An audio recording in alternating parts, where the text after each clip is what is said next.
So one final question on this, then I want to allow you to turn the guns on us for a minute or two before we open it for questions. Final question is this. So my friend, who's a political consultant, a professor here at Wagner, Bob Shrum, probably the closest person to Teddy Kennedy, he was one of the pallbearers, told me this great story that took place just before the 2000 election. Shrum and Teddy are up in the secret office of Senator Kennedy in the Senate, having a scotch late at night. And Teddy says, Bob, our father taught us that we should be president. And he taught us that the best way to become president is to surround ourselves with people who are smarter than us. Some people that's easier than others. Al's father, yeah. People say that about me all the time. Yeah. Get out ahead of you on that one. No. He said Al's father taught him that he should be president and said the way for him to be president was to be the smartest person in the room. You have a position on this? Look, you can't, if you were the smartest person in the room, if you were the smartest person at everything, every category of human endeavor, you can't do all those things at once. Yeah. You can only do one thing at a time. So even if you were the best at everything, you'd need to have a team. And if you told everybody on the team that you were in fact the best at everything, you wouldn't have that team anyway, so you'd be all by yourself. So if we're going to go into gladiatorial combat, one person again, with the mace and one person with the sword and the net in a ring fighting each other, I'd want the smartest person in the world, the best at everything. But if you're going to play a team sport like a university or an investment bank, you better have somebody that knows how to draw the best out of other people and can create loyalty and commitment. And there's a lot of do's and don'ts in that. If you compete with them, if you tell them how good they are, so they say, God, fine, take the wheel. Nobody wants to be, everybody want to feel good about themselves. They want to feel bad about themselves. And so I think if you're really smart, you learn how to not be intimidating, and you learn how not to be arrogant about it. Look, I'm telling you, I've been doing this for a long time. I remember, and there's also ways of giving people lessons where you're not so pedantic. And there are people who are rough. I mean, I was rough. I mean, all this, wisdom that I've accumulated over the years wasn't instantaneous. You didn't see evidence of that in school, and guess what? It took a long time and experience. But I remember telling people, and people could be tough on people, and I said, boy, if I knew I was going to become so senior and important in this firm, I would have been a lot nicer to people on the way up. Because I so need their help now. And it was so inconvenient to me when I got this job that everybody was running around, oh my God, you're going to kill, you were a trade, you're going to kill all the investment bankers, you're not this, you're not that, and and I have to go, no. Yeah, I'm not, but they had the evidence of their experience, because I was rough at times, and because I didn't know. I didn't know that you really need the people who work for you to work for you with a good spirit and a generous spirit. Mm-hmm. And I didn't know that, like Mickey Mantle said, if he knew he was going to live so long, he would have taken better care of himself. If I knew that I was going to, if I was going to be like this and I was going to be so dependent on lieutenants and other people to run important parts of the business that I didn't understand as well, I would. And so that's the way you have to. That's the way you have to teach people. You have to teach people in a way where you're not the star of the narrative. Yeah. So I just wanted to push this one step farther. So let's say there are 100 decisions, and I don't know if you would agree with me, but I would say 70 of the decisions, it's not important which way it's made in most of the cases. It's more just like make 90, a decision, yeah. Get something done, and maybe it's higher. But, yeah. And then of the remaining 30, how many would you say, I mean, I'll give you my number, 25, 26, 27 of the 30, if somebody that's part of my team comes in and they've thought it out, and I think they maybe have it a little wrong, I'll tend to go their way regardless, even if they don't convince me just to empower them. Do you do that or not? Oh yeah, but not. Look, I can't let anything go bad. I can't let if it's an ethics question, if it's existential losses or something big. But there are two things. One, I don't know that I'm right. See, right.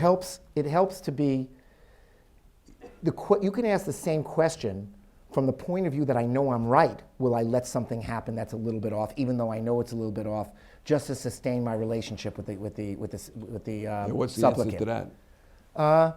Even then, because if it's not a big deal, Defer.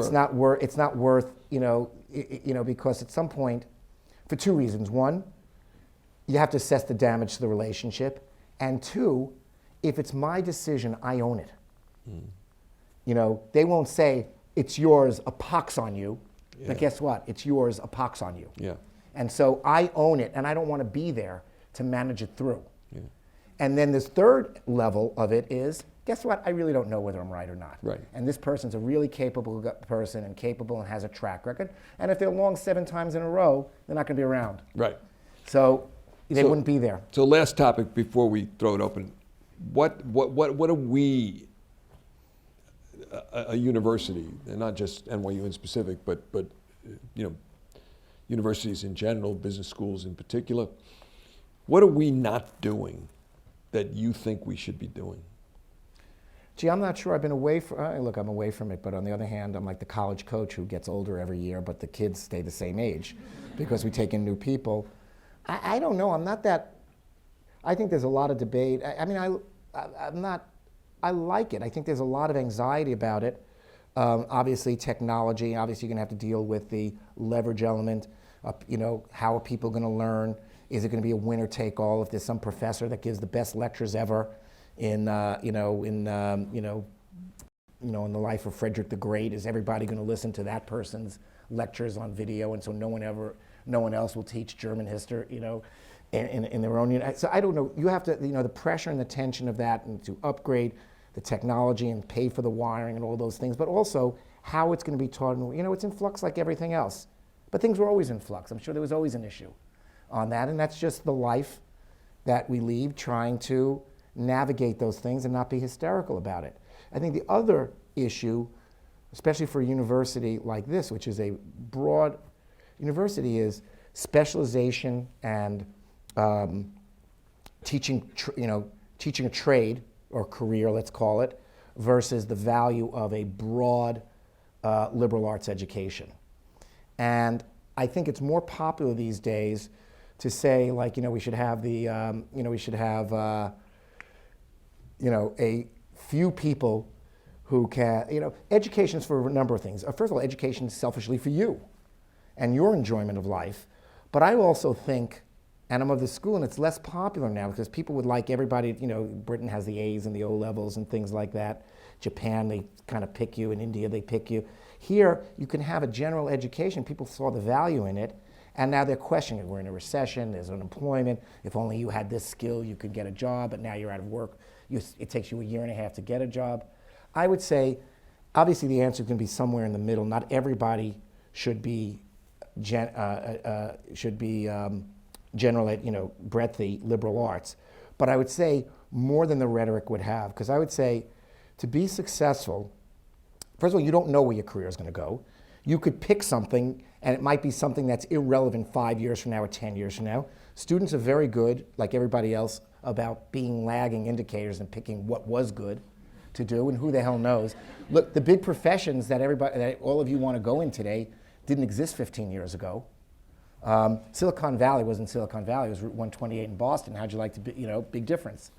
And you just don't know. And the other thing is, try to get to people, is aside from your own benefit, the value to you, and aside from the fact that you never know which way the world is going to turn, you also don't know about yourself, and you have to learn who you are. I thought I was going to be a lawyer. You thought you were going to be a priest at one point, I assume. Mm-hmm. And look how things turned out. We both went the opposite. Right. And the thing that I'm saving for the end is, to be successful, you have to, of course, know the technicals of the career you go into. But you also have to be the kind of person that people want to invest in, and that's interesting. Because there are people who know everything and technically very good and capable, but you don't like them or you don't want to know them. Why do some people get mentors and other people don't get mentors? And why do people invest in some person, and not in other people. There's a million reasons related to yourself, but if all you thought about was your career and advancement, there's real value in you being the kind of well-rounded, interesting person that other people are interested in engaging in, so they'll invest in you.